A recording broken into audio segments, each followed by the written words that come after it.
Hello friends, my name is Shane. I'm going to be talking about my guitar pedal board today. Let's take a look at it. So this looks like a big mass of electronics. What it really is organization of guitar pedals. So these guitar pedals are all linked in a chain, starting with this one, and then this one, and then this one, and then here, then there. They're all Velcro taped down to the board, and then they've got various like connectors. It just kind of depended on how I could get it to work spatially, and I'm pretty selective with what goes on here. It's only stuff that I'm like actually using, so I have other pedals that aren't being used, so I don't bother with them.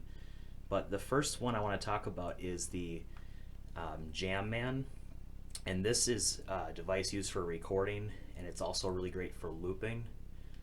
I'll front load you on looping real quick.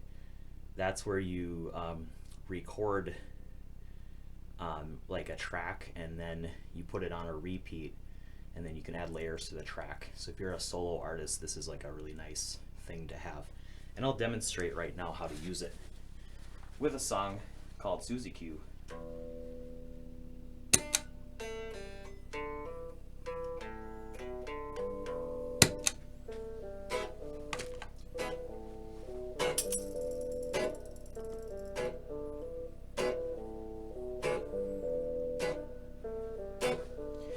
Oh, Suzy Q. Oh, Suzy Q. Oh, Suzy, oh Q, baby, I love you. Suzy Q. I'm gonna add another loop or another layer.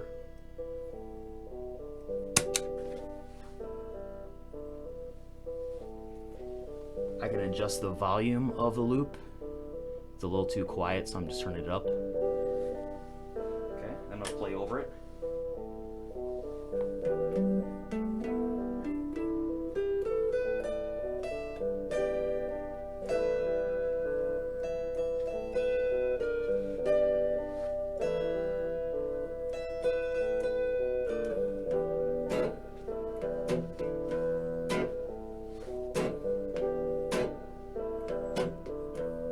Say that you'll be true.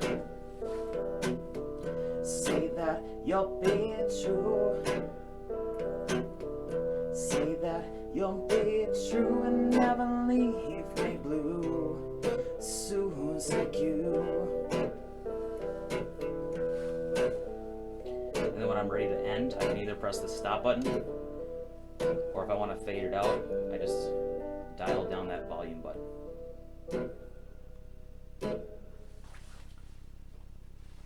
Okay, so that's the Jam Man. I'm going to be using this throughout my playing here today. But I thought I'd start with that first, just so I get that out of the way. The next one is called the Donner Alpha Cruncher. This is just some cheapie I got on Amazon, but it actually works really well. It's got 3 different types of distortion on it. The first one is pretty nice. It's a delay. So like, this would be good if you wanted to add like a drum beat in or something. Kind of, it keeps playing after you stop. So if I also wanted to add a drum beat, like,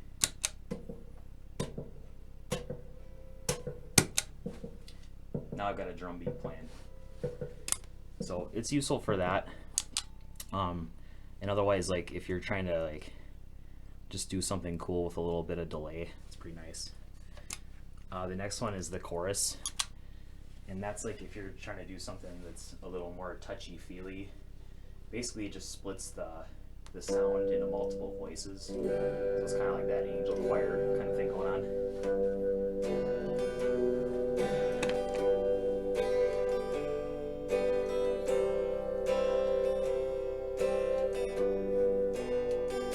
So if I'm playing like Amazing Grace, like that would be something I'd use it for. This last one is distortion. It's kind of like more heavy sounding. So if I'm playing like rock music, it's pretty good for that.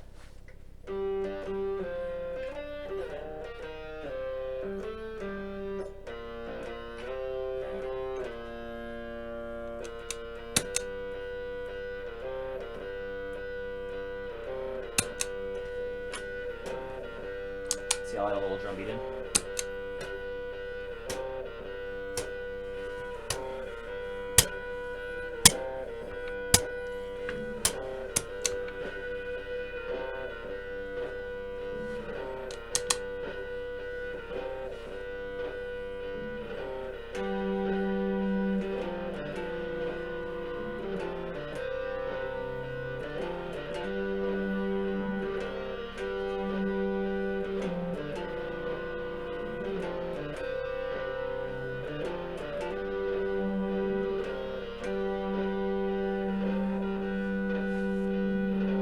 I'm going to try to delete the top track.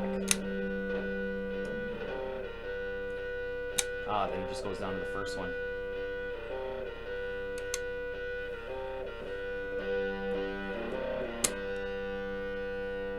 And then I press the stop button, and it's gone. So, pretty cool. This next one is actually called a Rotary Pedal. So this actually came from, so if I turn it off, so you hear that like shimmering kind of sound. This originally comes from the sound of like a pipe organ.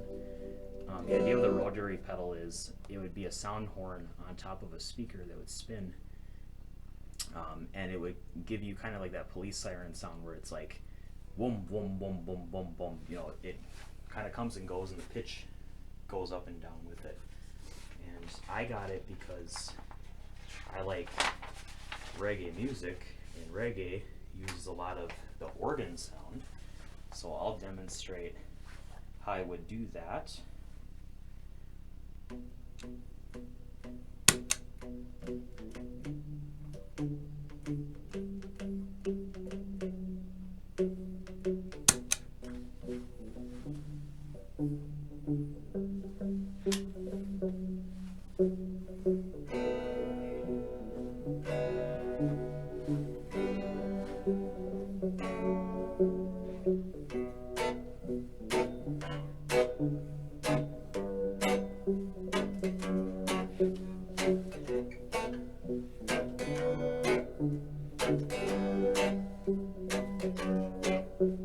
We're jamming,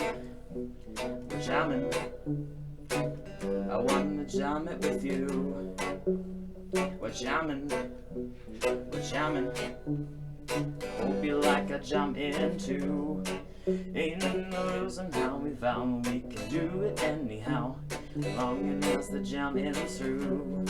'Cause every day we pay the price of love and sacrifice, jamming till the jamming is through.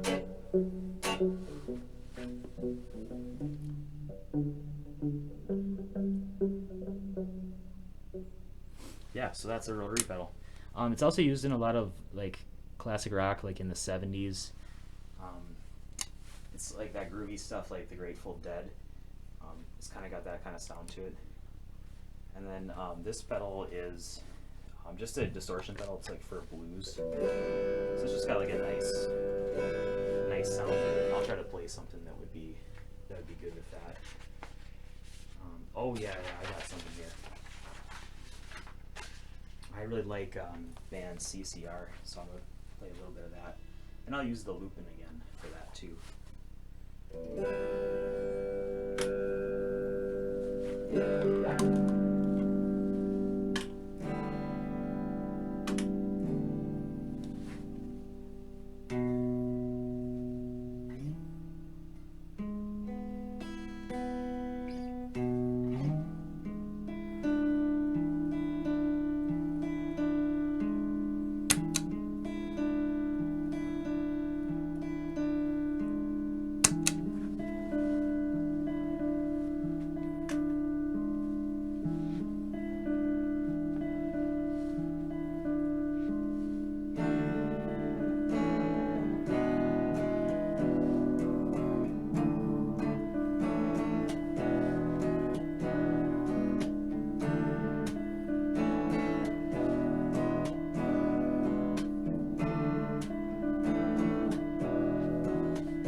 just a little boy standing on my daddy's knee. Papa said, son, don't let the man get you. Do what he done to me, 'cause he'll get you.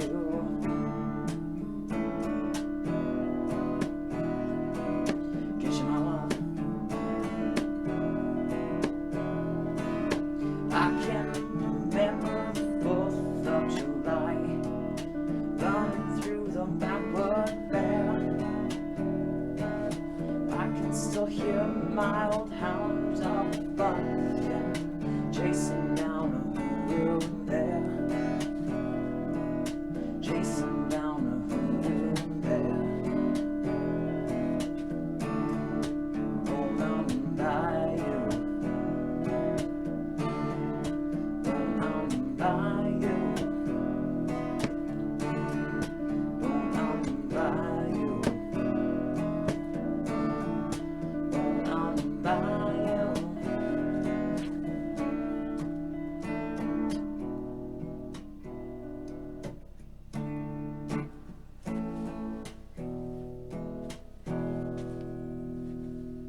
So yeah, that's the sound of the Digitech Bad Monkey. So that's a nice just all around pedal. Alright, my last one is this whammy pedal, or the wah pedal. So what it does is it compresses sound either like in the high frequency or in the low frequency. So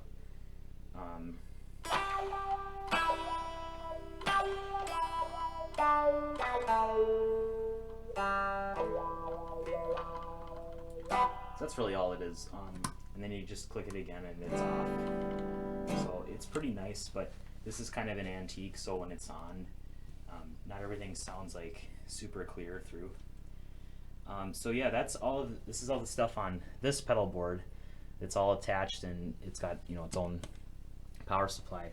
But then next I'm going to tell you about this thing that I made, and this is called a stomp box. And a stomp box is just a box that has a microphone inside of it. So inside this box I like hot glued a little microphone pickup right here on the box, and if I tap right there you can hear it. And the sound from that goes to this pedal, which I'm using as an equalizer. I've got the low turned all the way up and the high turned all the way down. So I don't have a real equalizer. This is just kind of helping me get that bass drum kind of sound. Since I have this thing set up, I couldn't put my tambourine on the floor anymore, so I had to like make a little wooden stand for it and then Velcro tape it to the box itself. So the idea with this one is that if I play this with my heel, I can still play the tambourine with my toe.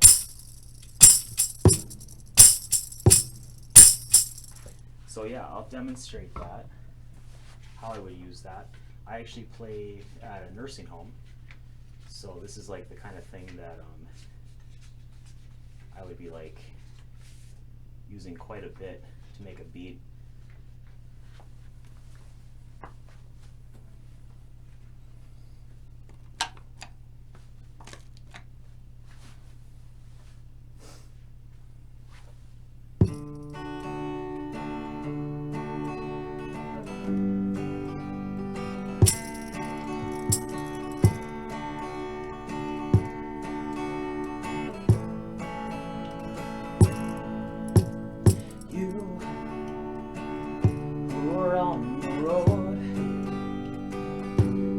Have a code that you can live by, and so become yourself, because the past is just a goodbye. Teach the children well, the father's hell slowly go by and feed them on your dreams. The one that picks, the one you know by. Don't you ever ask them why. If told that you would cry, so just look at them and sigh.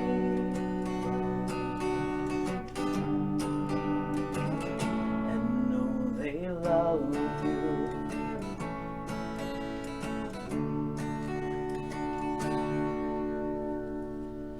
So yeah, this is good for a lot of stuff like I've been working on the railroad, you know, it'd be like